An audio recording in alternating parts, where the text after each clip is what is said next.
Ok, como les dije, nos vamos a enfocar en el tema de aneuploidías. Vamos a ver síndrome de Patau, Edwards, Down, Turner, meta-hembra y Klinefelter.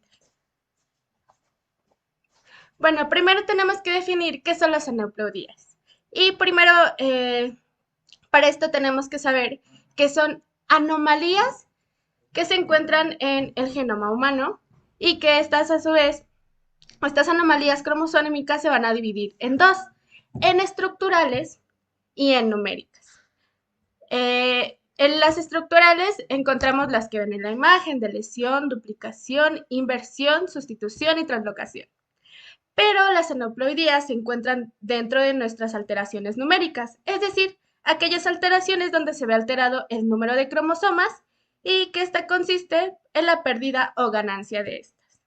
Y pues asimismo las alteraciones numéricas se van a dividir en dos, en poliploidías y en aneuploidías. A grandes rasgos, las poliploidías eh, se define cuando se involucra el aumento en el número de juegos de cromosomas, es decir, es la alteración en el total de los cromosomas, ¿sale? Entonces, si yo tengo tres juegos cromosómicos, yo le voy a denominar tetraploidía. Si yo tengo cuatro juegos cromosómicos, le voy a denominar tetraploidía. Perdón, si tengo tres, son triploidía. Y pues en las aneuploidías, que es en la que nos vamos a enfocar, se trata de la alteración en el número de un solo par de cromosomas. Es decir, solo va a afectar ya sea a mi par sexual o a mi par autosómico, cualquiera de los 22. Entonces, estas se van a definir de acuerdo al número que se vea afectado de mi par de cromosomas. Es decir, si yo tengo en vez de mi par cromosómico un solo cromosoma, le voy a denominar monosomía. Si yo tengo tres, le voy a denominar trisomía. Y si tengo cuatro, le voy a denominar tetrasomía. Ahora, así es como se dividen nuestras aneuploidías. Pero, ¿cómo surgen? ¿Qué es lo que pasa para que se dé esta alteración? Bueno, pues en diversas bibliografías nos habla de que su etiología radica en la no disyunción. Podría ser en mi meiosis 1 o en mi meiosis 2. Generalmente es en la meiosis 2 donde se ve afectada, ya que se separan incorrectamente los cromosomas en la meiosis y casi siempre ocurre en el proceso de la metafase, ya que recordemos que en la metafase ocurre un proceso de control especial que se va a asegurar del correcto apareamiento en el uso mitótico. Y pues de lo contrario, la célula no debería seguir en su división. Pero como vemos en la imagen, al seguir en su división, lo que voy a tener es dos, dos células en la que una tenga dos cromosomas y otra no se encuentre con cromosomas. Y así es como nuestras gametas, en vez de volverse células haploides, voy a tener dos células diploides y dos células sin carga cromosómica. Y cuando sucede en la meiosis 2, sucede que tengo una gameta diploide, tengo una gameta sin carga cromosómica, pero sin embargo tengo otro par de gametas que son completamente haploides. Es decir, si sucede en la meiosis 2 esta falta de control, lo que va a pasar es que se reduce la probabilidad de que se puedan presentar estas patologías. La primera patología con la que vamos a comenzar es síndrome de Patau. Bueno, síndrome de Patau o trisomía 13, es decir, que se encuentra en nuestro cromosoma número 13, va a suceder esta triploidía. Primero vamos a definir su epidemiología. Se encuentra en uno de cada 12.000 a 20.000 recién nacidos vivos. Y la tasa de abortos espontáneos desgraciadamente es elevada y representa alrededor del 1%. Y pues existe un ligero exceso de casos del sexo femenino respecto al masculino. Siguiendo con su etiología, el 75% de los pacientes presentan una trisomía de todo o de gran parte del cromosoma 13. Como estamos viendo en nuestro enfoque aneuploidías, pero sin embargo, ¿qué nos dice con gran parte? Quiere decir que también podría ser una falla estructural, pero generalmente es de todo el cromosoma. Y pues al igual que otras trisomías humanas, se debe a la no disyunción cromosómica y esta radica en la meiosis, en meiosis 1 y principalmente en el gameto materno. Y pues aproximadamente el 20% de los casos se debe a translocaciones eh, y en la que se presenta en pantalla es la más frecuente. Ahora vamos a hablar sobre la clínica. Tenemos que en el crecimiento va a tener un retraso de crecimiento pre y postnatal hasta del 87%. Y tiene características clínicas en el sistema nervioso, tanto retraso psicomotor como mental profundo de un 100%, microcefalia en un 86%, holoprosencefalia en un 70%, episodios de apnea en un 58%, hipotonía e hipertonía o hipertonía en un 48 a 26%. También va a tener alteraciones clínicas en el área craneofacial. Tenemos frente aplanada en un 100%, anomalías oculares, microftalmia, coloboma del iris en un 88%, micrognatia en un 84%, hipertelorismo ocular en un 83%. En los pabellones auriculares los vamos a encontrar malformados en un 80%. Va a tener defectos en el cuero cabelludo en un 75%, paladar ojival en un 72%, hemangiomas capilares en un 72%, labio leporino más fisura palatina en un 65% y epicanto en un 56%. En el cuello vamos a poder observar un cuello corto en un 79% y un exceso de piel en la nuca en un 59%. También vamos a encontrar alteraciones cardiovasculares como comunicación interauricular en un 91%, una persistencia del ductus arterioso en un 82%, una comunicación interventricular en un 73%, alteraciones en el aparato genitourinario, tenemos criptorquidia en un 100%, tenemos riñón poliquístico en un 70%, un útero bicorne en mujeres de un 50% y una hidronefrosis en un 25%.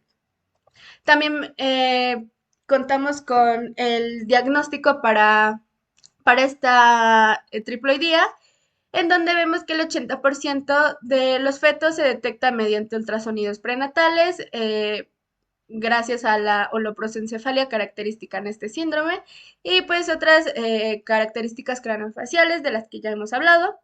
Y pues es imprescindible la realización de un cariotipo pre o postnatal para confirmarlo. Tenemos que su diagnóstico diferencial va a ser el síndrome de Edwards o trisomía 18, con la que comparten numerosos hallazgos clínicos que ya vamos a observar más adelante, y con el síndrome de Meckel y el síndrome de Pallister-Hall. El tratamiento. El tratamiento para el síndrome de Patau es principalmente tratar las anomalías sistémicas, las alteraciones sistémicas que se pueden encontrar en esta patología. Y pues dado que las anomalías cardíacas representan la causa principal de morbilidad de la trisomía 13, el tratamiento de los síntomas casi siempre debe ser personalizado y pues se basa sobre todo en el tratamiento de las anomalías físicas que presenta el niño al nacer. Ahora vamos a hablar sobre el síndrome de Edwards, en donde tenemos que su epidemiología radica del 1 a 5.000 o 7.000 recién nacidos vivos. Tiene un predominio franco en el sexo femenino que va del 4 a 1 y generalmente es en mujeres de edad avanzada donde presentan hijos con esta alteración. y pues el 90% se pierden desgraciadamente de manera espontánea. Y generalmente lo que nos lleva a diagnosticarlo pues es el retraso en el crecimiento intrauterino. Y pues etiología, como ya lo habíamos platicado en las etiologías de las aneuploidías, pues se debe al 95% a la no disyunción, pero esta vez en la meiosis 2, en la gameta femenina. Y el 5% de estos son mosaicos. Y pues en las alteraciones ya estructurales simplemente van en una etiología en un 3%. Ahora vamos a hablar sobre las características del periodo fetal que nos pueden llevar a diagnosticar esta patología. Y bueno, vamos a tener que el bebito va a tener polihidramnios.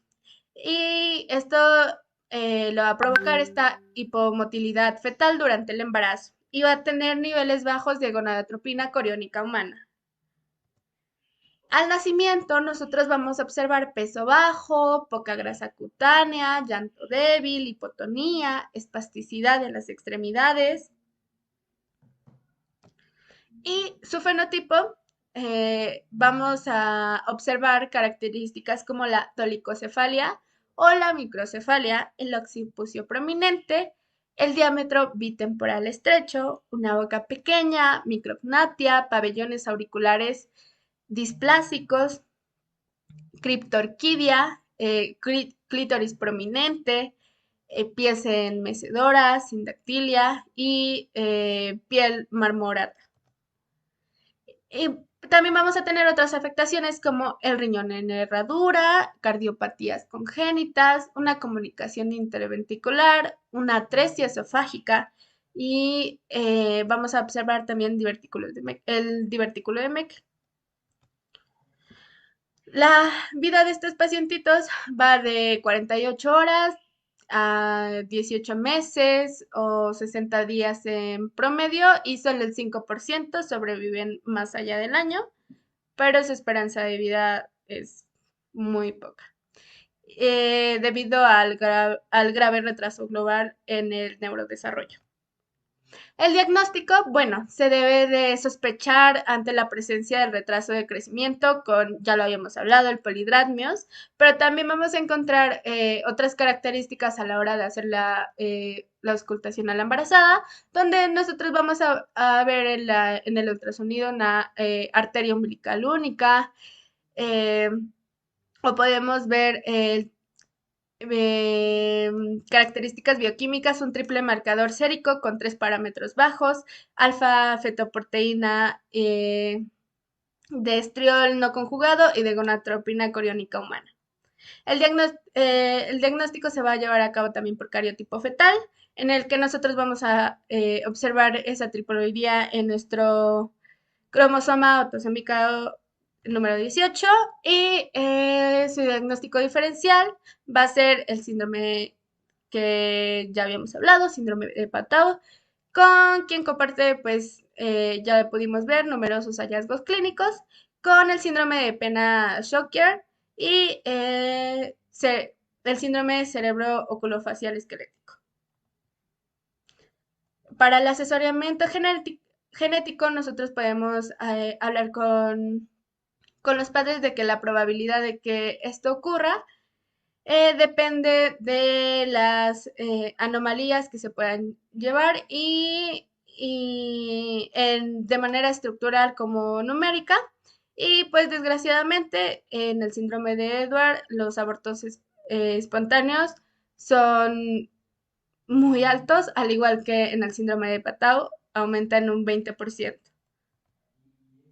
Ahora los voy a dejar con síndrome de Down.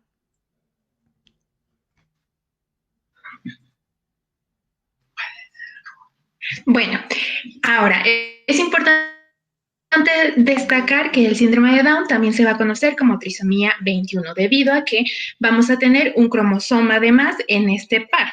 a lo que vamos a denominar trisomía. Recordemos, estamos hablando de las aneuploidías, ¿ok? Recuerden el prefijo an de no estamos hablando de verdaderas ploidías, solo estamos hablando de uno o a lo máximo 2 cromosomas extras en todo nuestro juego de cromosomas, ¿ok? ¿Pueden darle a la que sigue, por favor?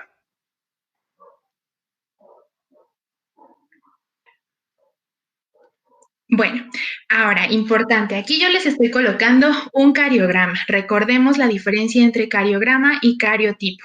El cariograma es esta disposición ordenada de los pares de cromosomas, lo que hemos estado viendo en toda nuestra asesoría. Podemos ver aquí en esta imagen, señalado con un cuadrito rojo y una flechita, el par 21 de cromosomas. Podemos contar ahí 3 cromosomas, a lo que estamos denominando una trisomía. Si hablamos de una trisomía en el par 21, hablamos de síndrome de Down. Ahora, es importante saber que esta trisomía, hablar de una trisomía completa es solo una forma de síndrome de Down, ¿ok?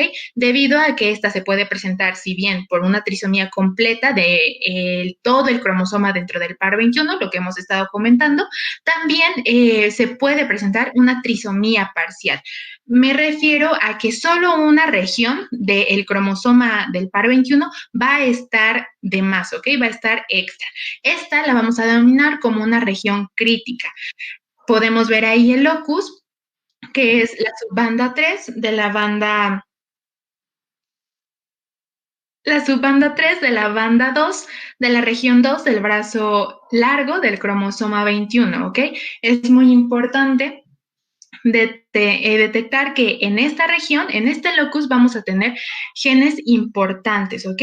Y si estos genes están de más, por lo tanto, vamos a tener la clínica característica del síndrome de Down, de la cual pues vamos a hablar más adelante. Ahora, importante reconocer que tenemos tres tipos de síndrome de Down. Tenemos un síndrome de Down completo, al que podríamos relacionar con la trisomía completa, un cromosoma extra completo en el par 21. Podemos tener Down mosaicos, ¿ok? Aquí todos estos los vamos a estar viendo en la siguiente diapositiva. Y por último, una translocación no equilibrada. Usualmente esta translocación, recuerden, es el intercambio de material genético entre cromosomas. Vamos a estar intercambiando material con el cromosoma número 14. La siguiente diapositiva, por favor. Bueno, esto es lo que les estaba explicando hace un ratito. Estas son las formas en las que podemos obtener un síndrome de Down. Lo primero es una trisomía completa, que un cromosoma completito se esté duplicando y por lo tanto, como veíamos en la imagen anterior, vamos a tener 3 cromosomas. Tenemos una siguiente forma, el mosaicismo. ¿Cuándo hablamos de mosaicismo? Hablamos de que en un inicio nuestras células somáticas tienen su carga normal, tienen 46 cromosomas, pero ¿qué sucede? Cuando estas entran a mitosis y pues les toca dar un linaje celular, va a ocurrir aquí algo curioso. Si ven aquí en la imagen, tenemos una célula que tiene su carga genética normal, sus 46 cromosomas, todo tranquilo, todo cool. Pero ¿qué sucede? Su hermana tiene un cromosoma extra. En lugar de tener 46 cromosomas, tenemos 47. Y cuando hablamos de un síndrome de Down mosaico, hablamos de que ese cromosoma extra que vemos en el 47 de esa celulita está en el cromosoma o en el par 21. Por último, tenemos la translocación incompleta. ¿Cómo explicamos esto? Si se dan cuenta, el cromosoma amarillito representaría un cromosoma propio del par 21, mientras que el cromosoma azulito, pues, va a representar al cromosoma 14, que es con el que usualmente se da esta translocación. Lo que va a suceder es que el cromosoma 21 le va a dar parte de su información genética al cromosoma 14. Por lo tanto, tenemos información duplicada o información de más en el cromosoma, del cromosoma 21. Estas son las 3 formas por las cuales podemos obtener un síndrome de Down. ¿Puedes darle a la que sigue, por favor? Bueno, estas son las 3 formas por las cuales podemos obtener un síndrome de Down. La primero es una trisomía completa, que un cromosoma completito se esté duplicando y por lo tanto tenemos información duplicada o información de más en el cromosoma 21. Bien, ahora, ya que hablamos de los mecanismos por los cuales podemos obtener este síndrome, podemos empezar a hablar de la clínica. Creo que el síndrome de Down, pues, es de las patologías, pues, más características o de las que más se tiene un poco de conocimiento. Tenemos estas fases características de las personas que tienen síndrome de Down, pero es importante saber que no solo van a caracterizarse por sus facciones, sino que el síndrome de Down va a pasar a traer a todo el organismo de la persona, ¿ok? Vamos a tener obviamente la dificultad en el aprendizaje, tenemos retraso mental, se menciona también que el síndrome de Down es de las principales, si no es que la principal causa de retraso mental. Tenemos dificultad en el aprendizaje, dificultad en el habla, en el desarrollo principalmente. También, obviamente, las alteraciones craneofaciales que pues nos dan la característica del síndrome de Down. Podemos llegar a tener también pues problemas en cuanto a procesos fisiológicos como lo es el hipotiroidismo, alteraciones gastrointestinales, podríamos llegar incluso a tener cardiopatías congénitas como lo es la tetralogía de Fallot, como lo es la comunicación interventricular, interauricular y también leucemias, ¿ok? Es muy importante debido a que esto nos va a ayudar para el diagnóstico. ¿Qué es lo que vamos a ver más adelante? ¿Puedes darle a la que sigue, por favor? Ok, ¿cómo vamos a diagnosticar síndrome de Down? Lo primero es fijarnos en la clínica, todo lo que ya hemos estado hablando. Cuando nuestro paciente llega al consultorio, simplemente con las facies o con la característica física de nuestro paciente, podríamos empezar a sospechar de un síndrome de Down. ¿Qué sucede? Cuando tenemos esta sospecha, podemos realizar un examen citogenético buscando alteraciones en cuanto a los cromosomas, ya sea si tenemos un Down completo, hablando de un cromosoma extra completito de más, si hablamos de un Down mosaico o si hubo alguna translocación, procesos de los cuales ya estuvimos hablando. Además, bueno, es importante saber que si bien el diagnóstico citogenético nos ayuda o básicamente nos confirma 100% un síndrome de Down, el diagnóstico es básicamente clínico. La tablita que yo les muestro aquí son los criterios de Hall. Esta persona se dio cuenta o se dio a la tarea de buscar las alteraciones físicas que se presentaban con mayor incidencia en los pacientes con síndrome de Down. Podemos ver aquí el perfil facial plano, que si se dan cuenta tiene una alta incidencia en los pacientes, un 90%. Podemos encontrar el reflejo de Moro o Monroe disminuido, hipotonía muscular, hiperlaxitud en las extremidades, la piel abundante en la nuca, muy importante, las fisuras palpebrales oblicuas, que es un pliegue que tenemos en el párpado superior. Podemos tener displasia de cadera, muy importante diagnosticarla en el periodo neonatal, la clinodactilia del quinto dedo, que es un ángulo, digamos, anormal en nuestro dedo meñique. Podemos encontrar también los pabellones auriculares displásicos, una implantación baja de orejas y un pliegue palmar transverso, completo en toda la palma de la mano. Siguiente, por favor. Bien, ahora vamos a hablar del síndrome de Turner. Muy importante saber que este también se le conoce como una monosomía.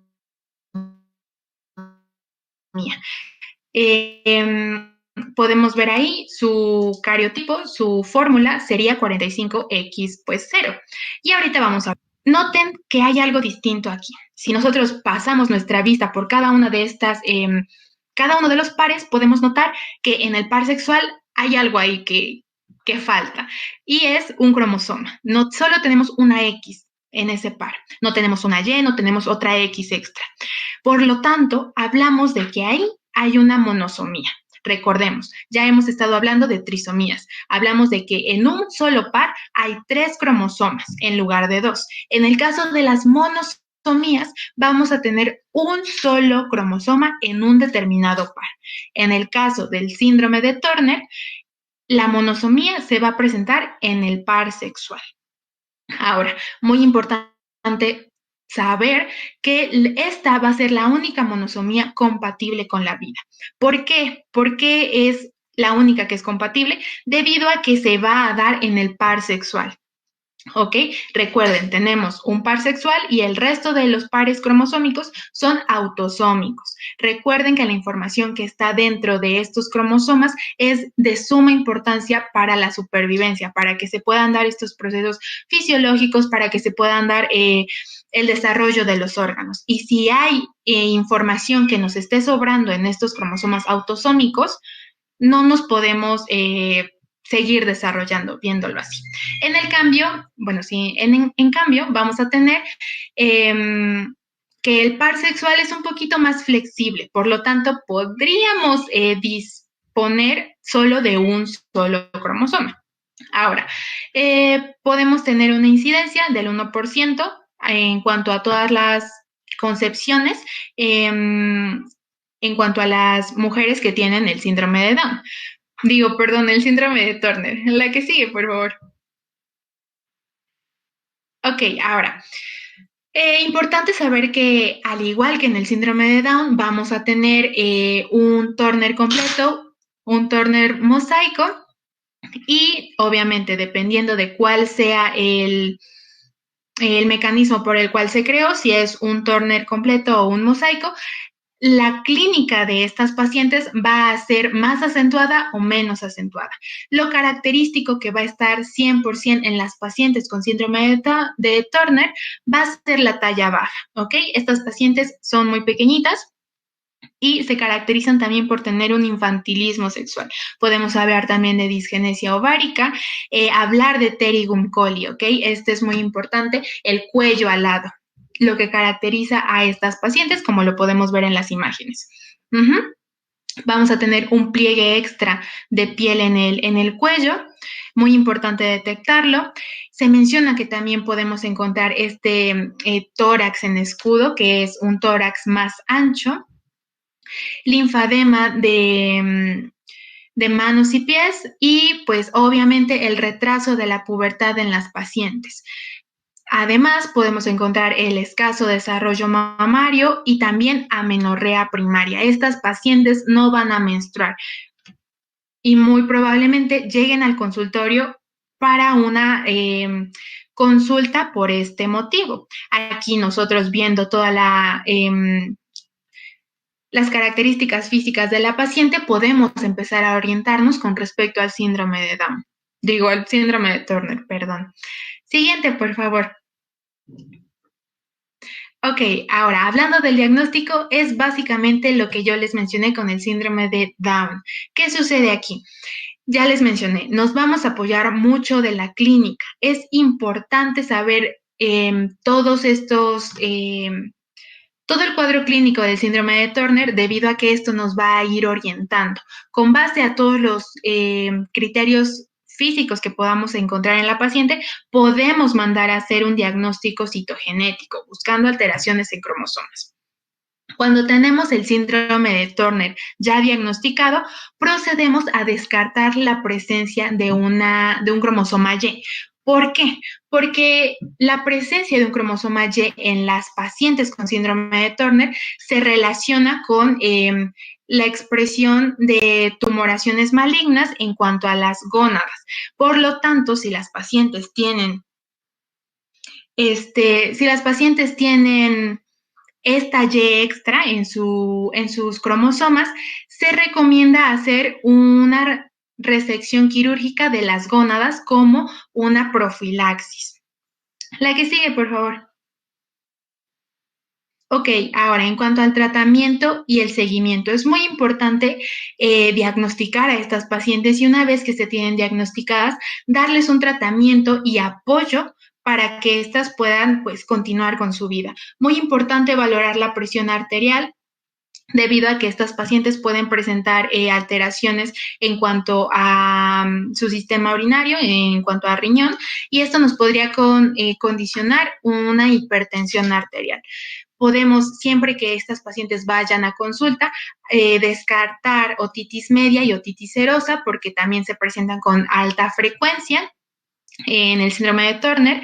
Obviamente dar tratamiento hormonal, por lo que ya hemos estado hablando de todo lo que se presenta en el síndrome, dar tratamiento de talla baja con hormona de crecimiento, hablar de una posible cirugía plástica para el pterigum colli, para el cuello alado, si este es demasiado marcado, dar una vigilancia anual de glucosa por los problemas metabólicos que el síndrome pueda ocasionar, vigilancia por lo mismo del peso, de la ganancia del peso, porque estas pacientes podrían tender a la obesidad, el apoyo emocional, que siempre va a ser muy importante en todos estos síndromes, tanto síndrome de Down, Klinefelter, Turner, todos estos requieren un apoyo emocional directo para el paciente. Y por último, lo que les estaba hablando, la gonadectomía profiláctica en caso de que la paciente tenga en sus cromosomas un cromosoma Y. La que sigue, por favor. Y bueno, procedemos al síndrome de Klinefelter. La que sigue, por favor. Ok, ahora, muy importante todos los síndromes de los que les he estado hablando, de los que les hemos estado hablando en esta asesoría, van a ser aneuploidías. Y si nosotros nos centramos en el cariograma que les estamos presentando aquí, podemos notar otra alteración, algo que no nos está cuadrando, y es el exceso de cromosomas en el par sexual. Pueden ver ahí cómo tenemos una X, una segunda X y una Y. Esto nos está hablando de un síndrome de Klinefelter. Hablamos de este síndrome como una trisomía en el par sexual, ¿vale? La que sigue, por favor.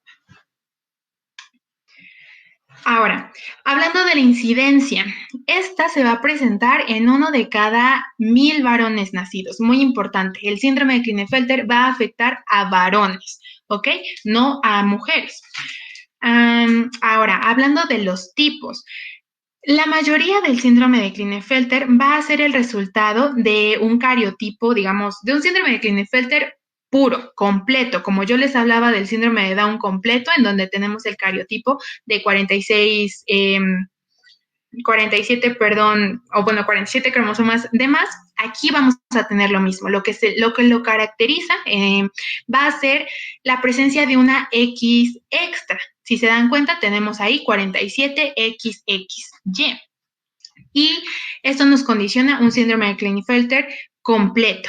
Sin embargo, es importante saber que así como vamos a tener completos, vamos a tener mosaicos.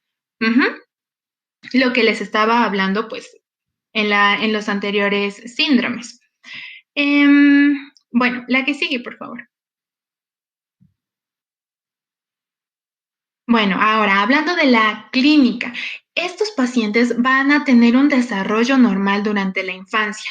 El problema recae en la pubertad, cuando los pacientes empiezan a desarrollar caracteres sexuales secundarios. ¿Qué sucede aquí? Estos empiezan a desarrollar características sexuales femeninas, ¿ok? Podemos ver ginecomastia, podemos ver la implantación del vello púbico en un patrón femenino, a diferencia del masculino. Podemos observar ya signos de hipogonadismo. Estos pacientes van a tender a la obesidad, tienden a ser igual de talla alta. Relaciónenlo así. En el síndrome de Klinefelter tenemos talla alta y en el síndrome de Turner talla baja. Tenemos también problemas a nivel óseo, podemos tener osteoporosis y también se presenta ligero retraso mental. Usualmente estos pacientes van a llegar a consulta debido a que no pueden pues embarazarse básicamente. Entonces, al momento de nosotros hacer una exploración física, podemos detectar todos estos signos clínicos. La que sigue, por favor. Ok, esta es una imagen para que ustedes puedan ubicar, vean cómo es un fenotipo femenino. Podemos tener el desarrollo de la ginecomastia, la implantación del vello púbico en un patrón femenino. Tenemos también una disminución en los testículos y los pacientes van a tener talla elevada, talla alta. La que sigue, por favor. Ok, en el diagnóstico básicamente es lo mismo de lo que ya les hemos estado platicando.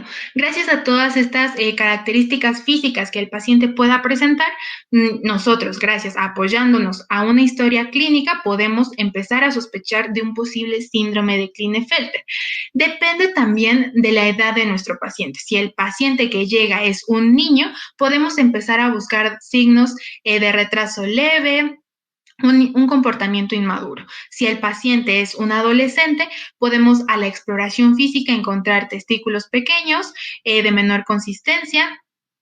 Cuando hablamos de un paciente adulto, podemos ver el desarrollo ya pleno de la ginecomastia, el escaso desarrollo muscular y obviamente la infertilidad que caracteriza a este síndrome. ¿Ok? Ahora, muy importante saber que la mayoría del diagnóstico que en la actualidad se hace de este síndrome, pues ya es básicamente desde la etapa prenatal, ¿ok? Y pues ya, recordar que el diagnóstico definitivo lo va a dar siempre un estudio de los cromosomas, ¿ok? Mandar a hacer un cariograma. La que sigue, por favor. Ok, en cuanto al tratamiento, pues básicamente es siempre atender todo lo que se esté presentando dentro del síndrome. Podemos atender, dar tratamiento hormonal, muy importante, para que los varones se puedan desarrollar de una forma normal. Siempre el acompañamiento cognitivo, el acompañamiento psicológico para los pacientes y facilitar así un correcto desarrollo. El que sigue, por favor. Bueno, por último tenemos el síndrome de meta-hembra. Muy importante hablar, bueno, este también tiene otras características. Vamos a hablar de un síndrome o una aneuploidía en el par sexual de igual forma, al igual que en el síndrome de Klinefelter. La que sigue, por favor. Ok, volvemos a ver este cariograma. Noten el par sexual, el circulito en el que pues estamos. ¿Qué vemos aquí? Tenemos 3 cromosomas en este par sexual. Hablamos de una trisomía, pero noten cuál es la letra que tenemos debajo de esos cromosomas. Tenemos XXX. Son 3 X en el par sexual. Por lo tanto, hablamos de un síndrome de meta-hembra. Como lo dice en la diapositiva, vamos a tener un cromosoma X adicional. La que sigue, por favor. Correcto. Ahora, hablando de la incidencia, pueden ver aquí que es básicamente la misma que en el síndrome de Klinefelter. ¿Cuál es la diferencia? Que la incidencia va a radicar en 1 de 1000 nacimientos, pero ya no de varones, van a ser mujercitas, pacientes femeninos los que van a obviamente estar afectados por este síndrome. Muy importante este síndrome, pueden ver a la paciente que tenemos aquí. Ustedes la ven y realmente no pueden ver o distinguir facies características de un síndrome de meta-hembra. Es por eso que este síndrome no se llegan a determinar clínicamente de forma fácil. Ahora, en cuanto a los tipos, podemos presentar igual un síndrome completo, 47XXX. Estos tienden a ser los más frecuentes, pero siempre tener en cuenta que el mosaicismo puede hacerse presente. La que sigue, por favor.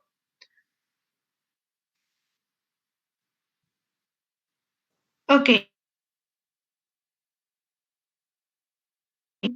Podemos, bueno, ya se los mencioné, estas pacientes no van a tener características físicas muy relevantes, muy sobresalientes, no es como que nosotros vayamos caminando por la calle y podamos distinguir una facie característica del síndrome de una meta-hembra, pero es importante saber que estas pacientes pueden tener una estatura mayor a la del promedio, ¿ok? Ahora, importante saber que estas pacientes van a tener un desarrollo sexual normal e incluso pueden quedar pueden quedar embarazadas. Todo lo contrario del síndrome de Klinefelter, en donde no tienen un desarrollo sexual adecuado y mucho menos son fértiles. Ahora, en cuanto al desarrollo mental o su inteligencia, esta va a estar dentro del rango normalmente. Si bien se puede presentar un ligero retraso mental, este es casi indetectable. Em, Puede haber otros casos, sí, en donde podamos encontrar discapacidades intelectuales que puedan llegar a estar marcadas, pero no es tan común, ¿ok? Muy importante, pues saber que son mujeres de talla elevada, pueden tener estos caracteres sexuales muy acentuados, son fértiles y no hay una fase característica. La que sigue, por favor.